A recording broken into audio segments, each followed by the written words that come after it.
There it is, ladies and gentlemen.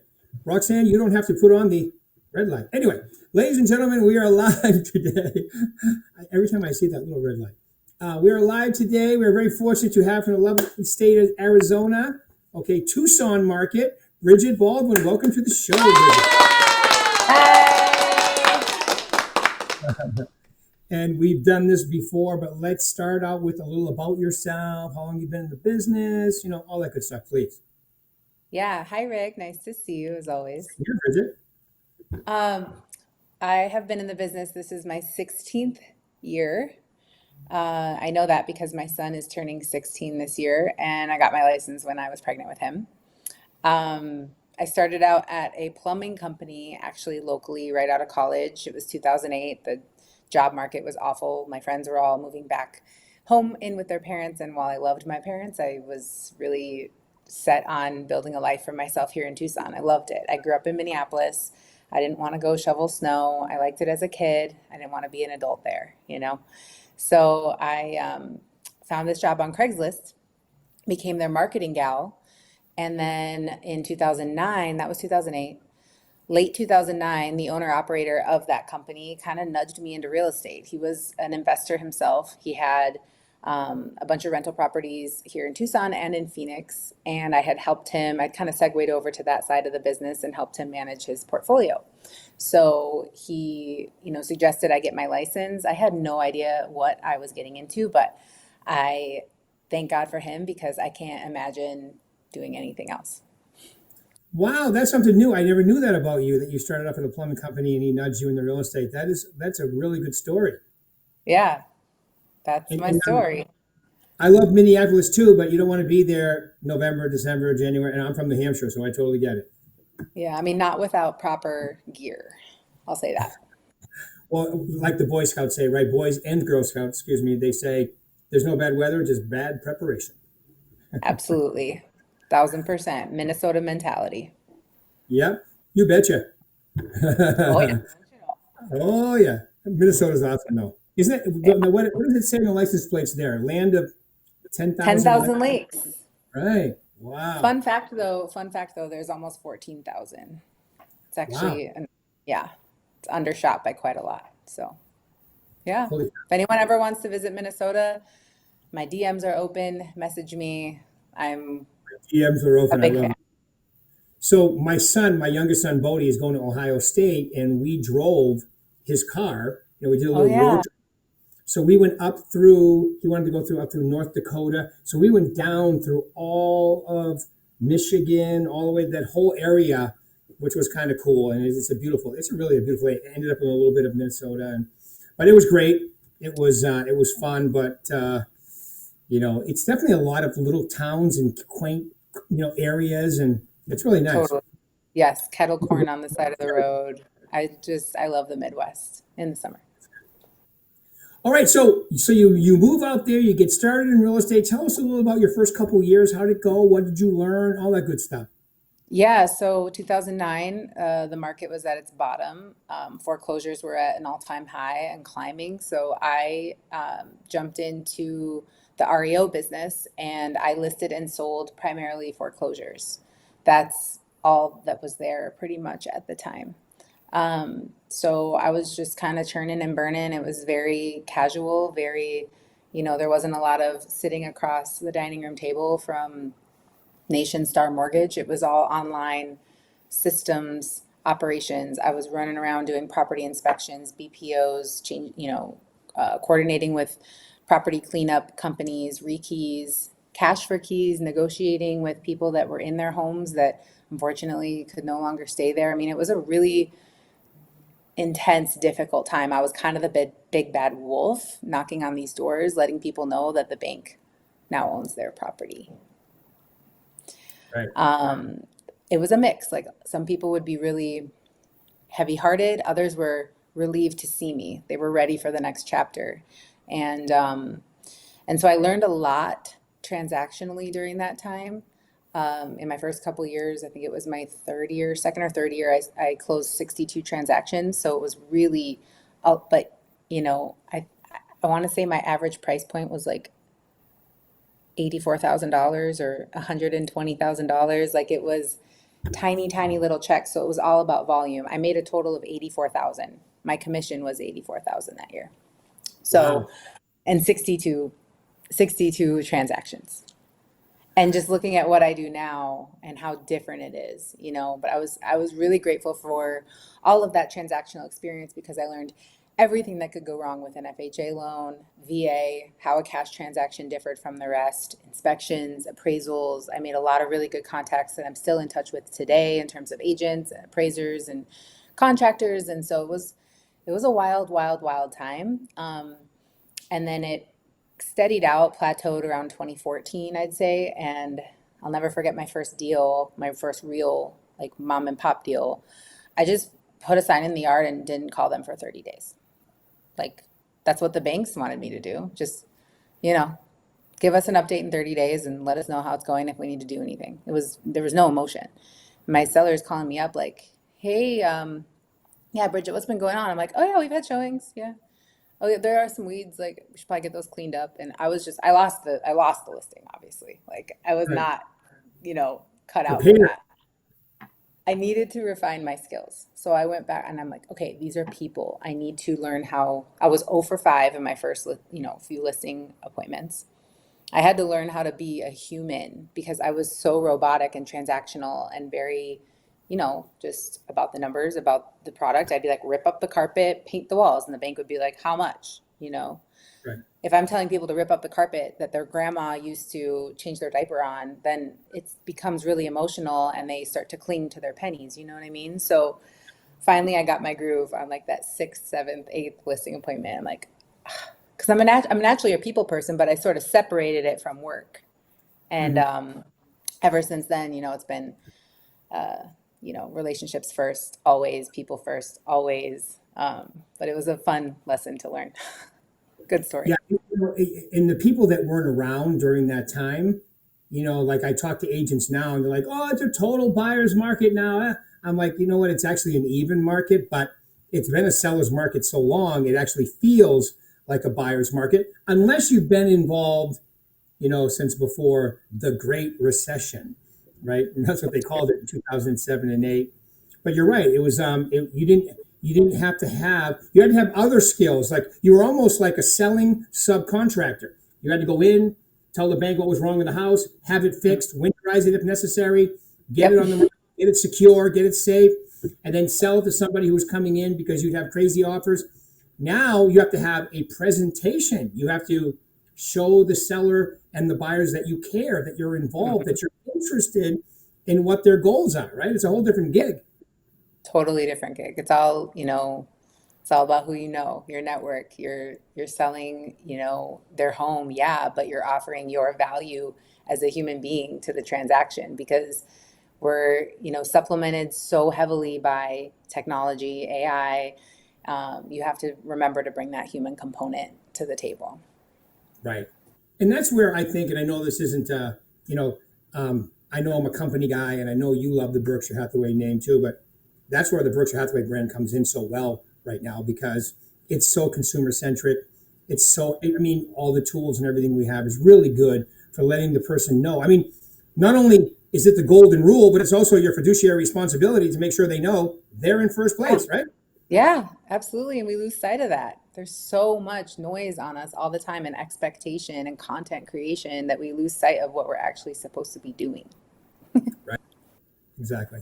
Exactly. Yeah. Speaking of content creation, I see you're one person that I can tell has fun at their job. And the way I can tell is, well, first off, I know you. Secondly, I see your social media posts too. So you have a lot of fun selling houses on social media, don't you? Yeah. Yeah. It's a good time. It's fun to use my creativity, on that platform and kind of bring attention to houses in a different way. I enjoy it. We have a good time. Yeah. I've seen some of yours. That's great. Give them a couple examples. I think it'd be good for them to hear kind of things that you do that make it fun and get the property sold. Yeah, so I mean, it's really right now, especially, it's all about getting as much attention and exposure on the listing as possible. You cannot just put it in the MLS and expect every other agent to see it. You need to hit them from all different platforms.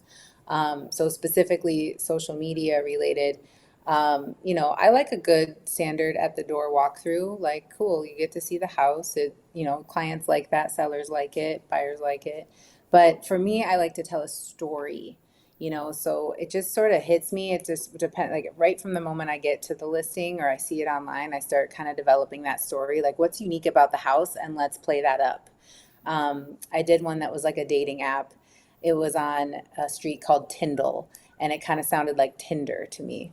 So I just kind of went with that and made sort of like a personal ad in the form of a video, and we used this kind of like sultry cowboy voice and sort of painted a picture of our dream girl, which would be our dream buyer, and what he has to bring to the table. It was a little rough around the edges. It needed some fix up. My clients knew that. So we played with that too. Like, I'm just a simple guy. I might need a little paint on the walls, but I'm solid. And because it was brick house, I'll be there for you. So we had a lot of fun with that one. The other one we did was Penelope, and she was, it was a brand new family with two young kids, and they were moving to their new home far away, and she was so sad she couldn't go with them, but she's looking forward to her new family. So we're kind of catering to families and maybe picturing another family coming in, but she's open to anybody because fair housing. But it was walk to the park, and we're right by the schools, and here's what my family used to like to do in the kitchen, and they like to watch movies in the living room, they like to play in the backyard. So storylines like that really help connect people to the listings. Anything that helps it stand out, and just say, oh yeah, Penelope, if you can name it, if you can create an attachment to it, that one that was like the Tinder one, or Yeah. whatever it is. You just don't want to be like the one with the mold. Yeah, okay. Like you want to make it something that is fun to relate it to. So those are just two examples of some storylines that I've done recently. I'm trying to think of anything else. Oh, I attended a Meritage builder event. It was an agent appreciation event where they were raffling off a listing. So you just put your name in a hat, and they pull it out, and you get their, one of their inventory listings to market. And so I kind of played up that storyline too. I wanted to tell people, how I got this listing, and it was very unique, but I wanted to do it in a way that was a little bit, you know, tongue in cheek. So I did as my most recent video basically saying, hey, if you have a real estate coach, just fire them because I have the strategy for you. All you need to do is throw your name in a hat and you're going to get the listing. In fact, I'm not going to do anything else. I'm not prospecting. I'm not door knocking. I'm not cold calling. I'm just getting my name drawn out of a hat. Even if you choose to work with me, I'm going to make you draw my name out of a hat because this is the only way I believe in getting listings. So it's like, Yeah. it's kind of funny. You're kind of like, is she serious? But I it's remember just, that did you see that one? Yeah. So, and then at the end, we do like a walkthrough of the house and you show the house. And in the caption, there's a call to action, to schedule a showing or to DM me for more information. So I try to use both the content and the caption to, generate engagement, I guess. Yeah, and not only does it connect people to the house, but it also separates it from other houses because the marketing is different on it. I'm sure you got a lot of attention on it. Matter of fact, we were talking the first one you mentioned, the dating app.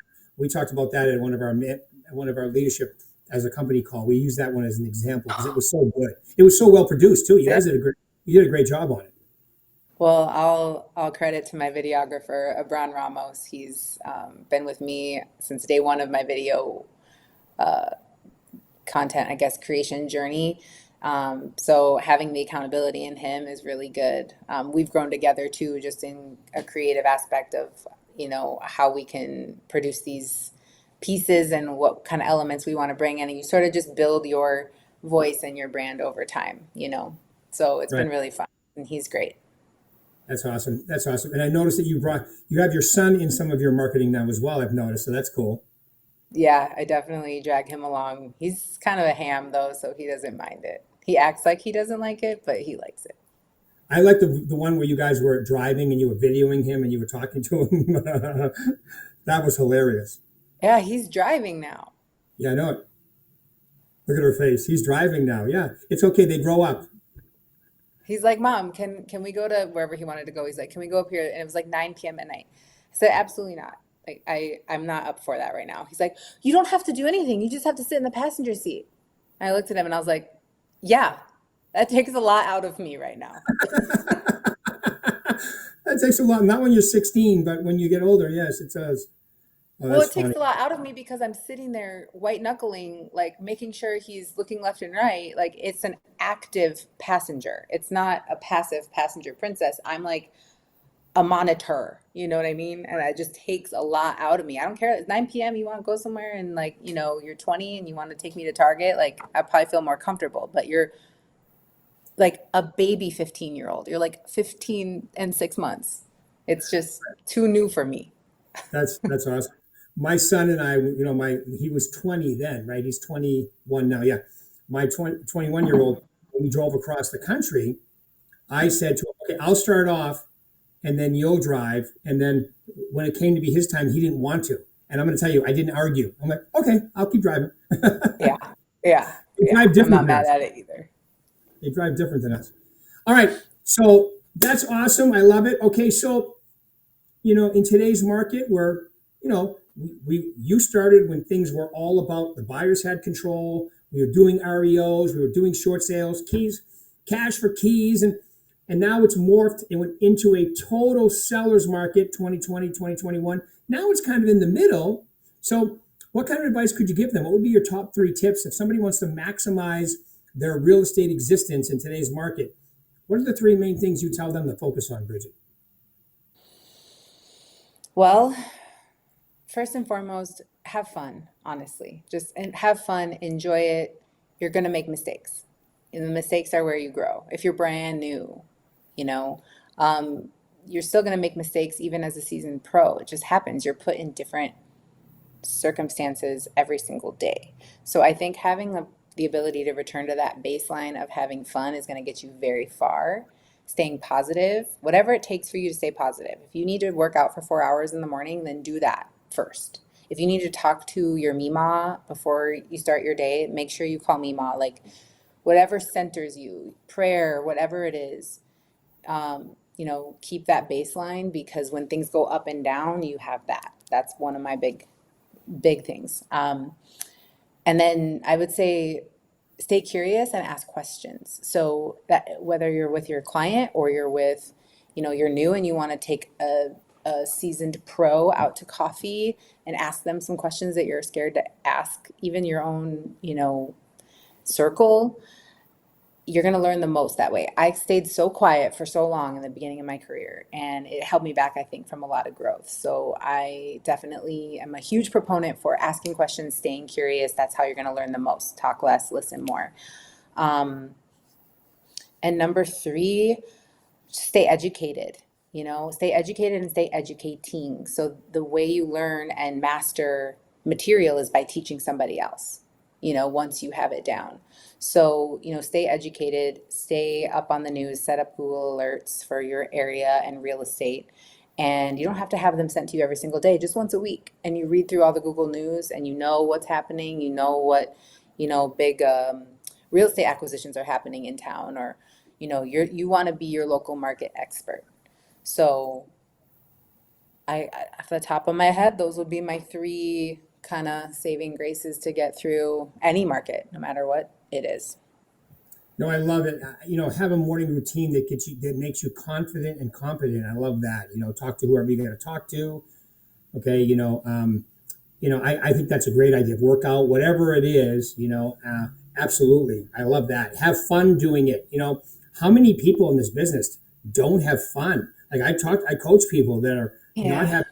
I'm like, you're not going to last unless you enjoy this. You got to figure out a way to be productive and enjoy it, right? Mm-hmm. Yes, I it know. is possible. There's like a Venn diagram where you can live in the middle. Doesn't have to Right. be either side. Yeah, the only part I'm having a problem with is when you kind of started off by saying you were shy at first. I'm having a hard time accepting that. I was quiet. Uh, I was quiet and I and was I live proud. in Kentucky I with didn't, you. I was quiet and I was proud. I didn't want to ask questions because I didn't want to look stupid. I definitely had a lot to say. Right. Definitely had a lot to say. Okay, good. I love it. I go good because that's the thing too. And the way you market comes out, your personality comes out. And I think, yes, it's about your client. Yes, it's a fiduciary responsibility. At the same time, if they don't get to know you, or if they don't know you care, or if they, then it doesn't go as well. And, you're not going to get repeat referral. First off, it's the right thing to do. The golden rule really is the fiduciary responsibility, right? It's Yep. on steroids, right? But it's Yeah, also, they don't get to know you and you don't act like a real human and you're enjoying the process. Why would they ever tell their friends or want to work with you again, right? totally. Yeah, and if it all, if it all doesn't work out, at least you were true to yourself. You know what I mean? Like, at least you still have that.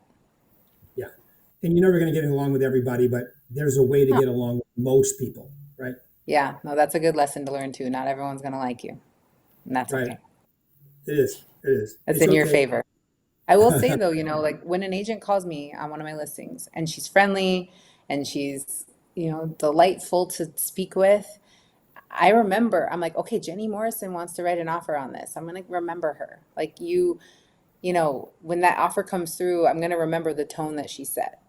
And that's somebody that I can trust to work with toward a successful transaction. So Yeah. it starts right away. Like first impressions, every single time you pick up the phone is a chance to set the tone. So don't think you can pick it up later once there's a multiple offer and now you're going to be all sweet cheeks. Right. And that's a good point, because dealing with other agents really is a benefit to your buyers, because now everybody's under Yes. contract, right? Yes. I remember Yes. you. I did. Yes. 1,000%. Yep. Great. And just give us a quick update. How is the Tucson market right now? It's it's been pretty balanced for the most part. I would say listings are sitting in certain areas a little longer than we would say normal, but like what is normal? The market is just what it is. I don't really like to label it. It's just this is the market we're in.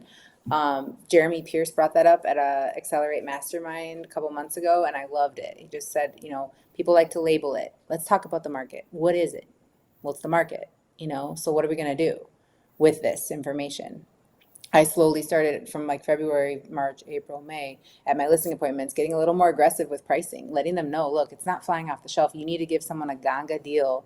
They're not even going to look at your little carpet allowance. They're looking at the price.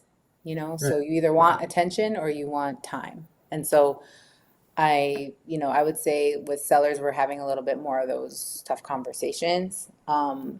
There's a lot of corporate, relocation moving in and out pretty much consistently in and out of Tucson. So that's been a big benefit to my business.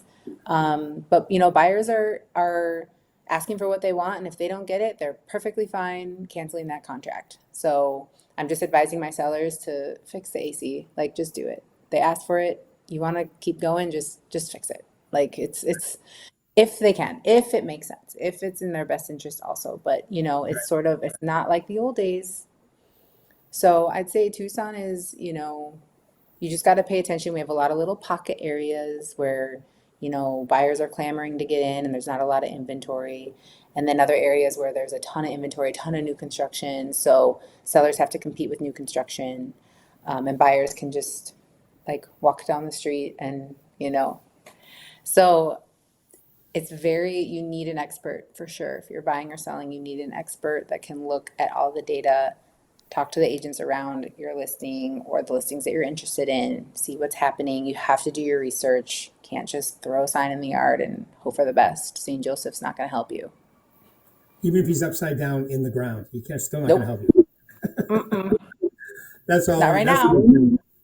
Yeah, and that's a great point too, because a lot of the new construction, they're not dumb. They're smart. They're buying down the rate. So you buy the property, you already have 4.75 or 5.25 or whatever, and you have to compete against that. And the only way you can compete against that is either doing a 2-1 buy down yourself or the price. And the price is probably the most important. Yeah. Yeah. But it's good. It's fun. We're busy. I run a small team. There's three of us, and we're all having a good time. So just continuing forward. And our goal is to help as many people as possible and to enjoy life while doing it. And I think we're doing great at both of those. I think you are too. I think you're doing spectacularly, and I really appreciate your time Yeah, this morning, taking your time out. of course. Anything else you want to leave these lovely people? Anything I forgot to ask you? No, just go have fun. Take care of yourselves. Take care of your people. If you see a piece of trash on the road, pick it up, throw it away. I love it. Keep the world clean, right? Awesome. I Yeah. love it, Bridget. Thank you for your time. Really appreciate it. Thanks for inviting me, Rick. Everybody, thank you. Have a good day. See ya. Bye-bye. Bye.